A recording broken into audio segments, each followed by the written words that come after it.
everyone, Monique here, Little Gems Jewelry Canada. Today we are going to be making some stretch bracelets, and we're going to start that in just a moment.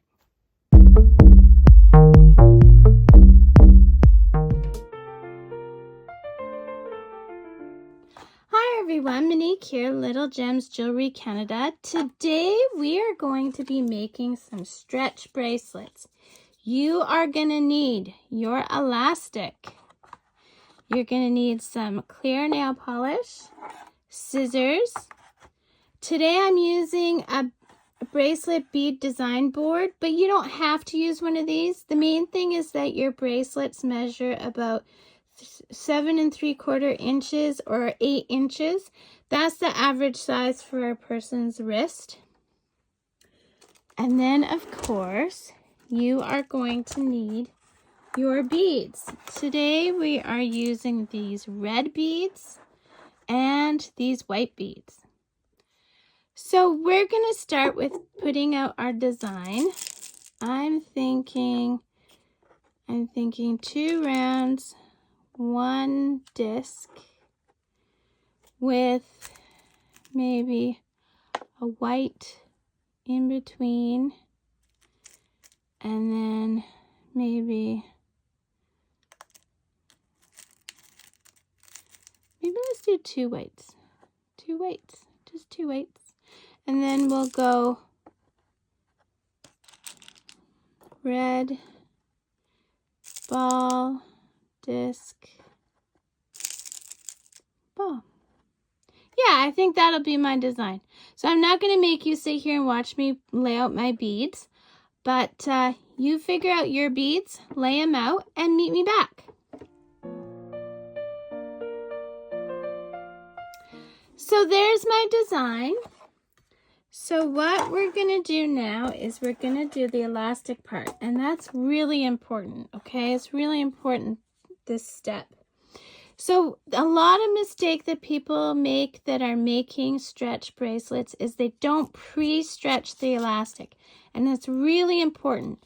So you'll find sometimes that you'll have a stretch bracelet and it'll just all of a sudden kind of just hang because it's got like, it's like it's overstretched or something, and that's because the person didn't pre-stretch their elastic.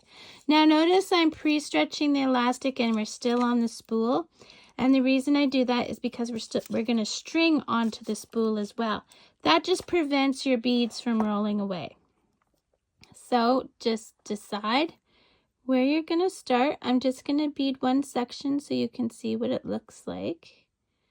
But bear with me because I am working around a camera.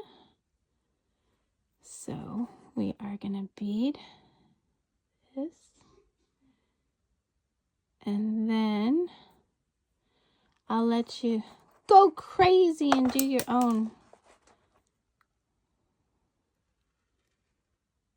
There we go.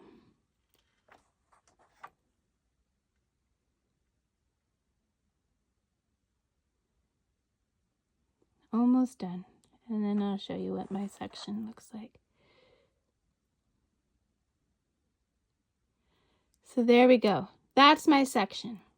So I'm going to do this, and I'm going to do it on repeat all the way around.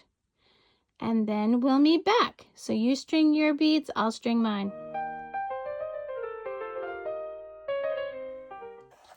Okay, so I got all my beads strung. Okay, so now what we're gonna do is we're gonna tie them off. Okay, so we're gonna take our ends and we're gonna do a hand over knot. Okay, like so. And then we're going to do another hand over knot, but we're going through the loop twice, okay? So see, I don't know if you can see that very well. See, I've got it three loops there. We're going to pull that tight, and we're going to pull it tight from the other side. Okay, now we're going to take our scissors. we're going to cut, we're going to leave like 1/4 of an inch there. Okay. Now this is where your nail polish comes in. You're going to take your nail polish, find your knots, and my knot's right there. You're going to take your nail polish, you're going to put a dab on that knot.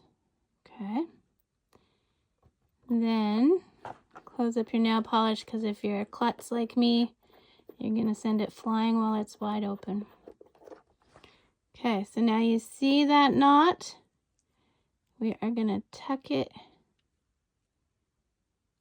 into a bead if we can. These beads have pretty small holes.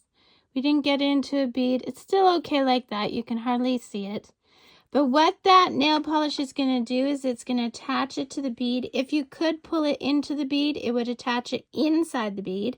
That's ideally what you would want to do. But there you go, guys. Isn't that a beautiful bracelet? So I put all kinds of goodies in my description. Please check the description because there's so many good things in there.